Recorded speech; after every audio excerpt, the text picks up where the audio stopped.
Kita ke Tiongkok di tahun 1980-an. GDP per kapita Tiongkok waktu itu hanya $190 dibandingkan Indonesia di tahun 1980. GDP per kapitanya adalah $492 alias Indonesia 2,5 kali lebih kaya dari Tiongkok rakyatnya di masa itu. Kemudian di tahun 1990 GDP per kapita Tiongkok adalah $217, sementara Indonesia pendapatan penduduk rata-rata setahun adalah $585 per orangnya. Indonesia masih 2,5 kali lebih banyak, lebih makmur dari Tiongkok. Di tahun 2000, GDP per kapita Tiongkok adalah $960, sementara Indonesia harusnya adalah 2,5 kali dari Tiongkok. Namun faktanya pendapatan penduduk Indonesia dalam waktu 1 tahun di tahun 2000 hanyalah $780. Kunci dari pelajaran ini adalah bukan apa yang dilakukan di tahun 90-an sehingga mencatat kenaikan di tahun 2000. Namun apa yang dilakukan sejak tahun 1980-an lah yang menjadi kunci sukses 20 tahun kemudian bagi Tiongkok. Apa yang Tiongkok lakukan? Karena begitu kita teruskan data pendapatan per orangnya di Tiongkok, makin nyebelin dan kesel hati ini jika dibandingkan sama yang di tanah air Wakanda pastinya. Angka GDP per kapita Tiongkok setiap 1 dekade, setiap 10 tahun pertumbuhannya terbang dengan kecepatan tinggi. Di tahun 2010, angkanya menjadi $4.450 per orang. Dan di tahun 2020, pendapatan per orang di Tiongkok adalah $10.500. Yang mana diprediksi di tahun 2030 Tiongkok akan menjadi negara dengan pendapatan per orang per tahunnya adalah $25.000. Sekali lagi kita pertanyakan, apa yang dilakukan oleh Tiongkok sejak tahun 1980-an hingga saat ini? Mengingat masih terus selalu tumbuh dengan angka yang fantastik. Mengapa kita tidak tiru?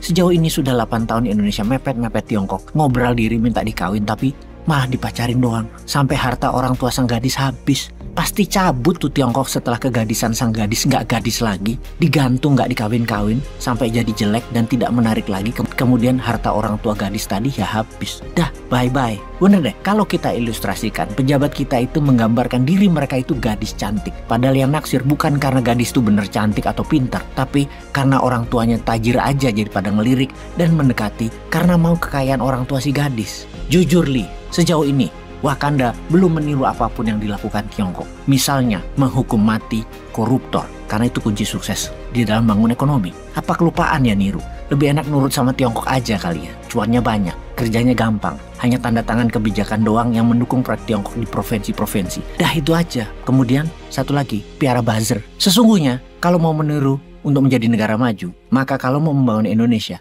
ada banyak hal yang harus diselesaikan terlebih dahulu. Yang terwajib adalah koruptor dihukum mati. Kemudian penjahat apapun hilang hak politiknya jika dipenjara, dan narapidana setelah hukumannya hilang, hak politiknya selama 5 tahun tidak boleh ada lagi. Jangan malah jadi bupati, jadi wakil rakyat, kasusnya korupsi lagi.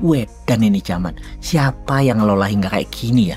Lalu kita gali Tiongkok lebih dalam lagi. Apakah Tiongkok membangun negaranya pakai surplus perdagangan cadangan devisanya? Apa pakai FDI, Foreign Direct Investment seperti yang kita lakukan? Atau pakai apa? Tiongkok membangun negaranya pakai surplus perdagangan cadangan devisanya? Maka jawabannya adalah tidak. Karena waktu mereka memulai membangun di tahun 80-an di awalnya, di masa Deng Xiaoping, mereka tidak punya uang sama sekali dan tidak ngutang tapinya. Karena sungguh, siapa yang mau ngutangin Tiongkok waktu itu?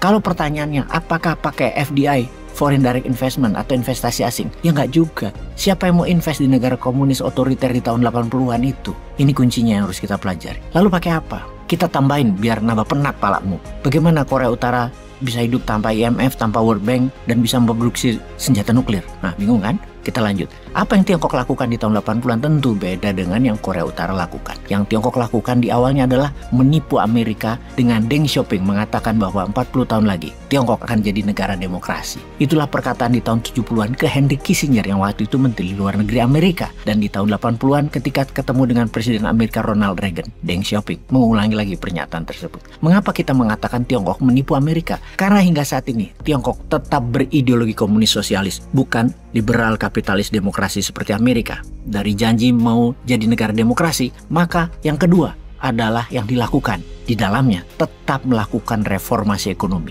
Apa yang dilakukan sehubungan dengan reformasi ekonomi? Bebas pajak panjang di Tiongkok. Kalau asing mau menjadikan Tiongkok pabriknya untuk produksi mereka yang digaransi harganya nanti akan jauh lebih hemat hingga tinggal 30% COGS-nya, cost of goods sold-nya atau HPP-nya atau harga pokok pembeliannya. Modal usaha, CAPEX, capital expenditure, investasi turun tinggal 30%. Siapa yang nolak? Itulah awal tahun 80-an, kawasan ekonomi khusus dibangun di 4 wilayah di Tiongkok. Apalagi reformasi ekonomi yang dilakukan oleh Deng Xiaoping, mempermudah izin, hanya 1 minggu selesai dan bisa bangun pabrik di kawasan industri, kawasan ekonomi khusus yang tanahnya tidak perlu beli.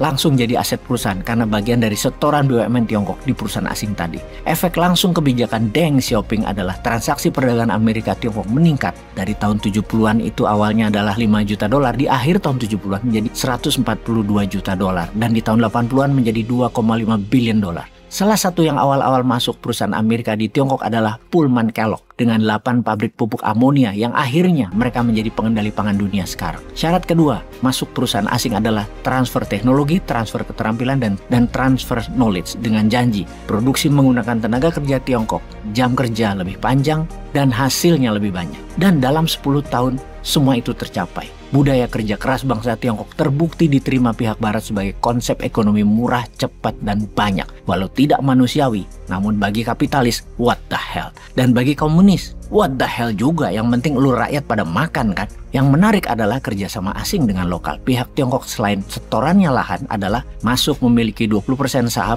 Mereka adalah BUMN-nya Tiongkok. Orang-orang BUMN Tiongkok tadi tugasnya cuma 2. Pertama, ngurusi izin dan menciptakan hubungan positif dengan pejabat. Yang kedua adalah mengurus logistik transportasi. Di Tiongkok itu tidak ada isu sosial atau isu kedarahan. Kalau ada masalah atau macam-macam, semua disikat. Di tahun 1980-an dan 1990-an ada 300 perusahaan Amerika masuk ke Tiongkok, dengan Coca-Cola dan General Motors masuk paling besar di awal-awalnya tersebut. Total investasi mencapai 10 billion dolar, yang mana saat ini telah menjadi lebih dari 4.500 perusahaan Amerika dan pihak barat, termasuk Korea Selatan dan Jepang, di Tiongkok dengan nilai kapitalisasi pasar senilai 3 triliun dolar. Bisa Indonesia tiru nggak kira-kira? Sudah 10 tahun kok nggak mulai-mulai niru sih? Malah korupsi hukumannya dikurangi. Piye, Jal?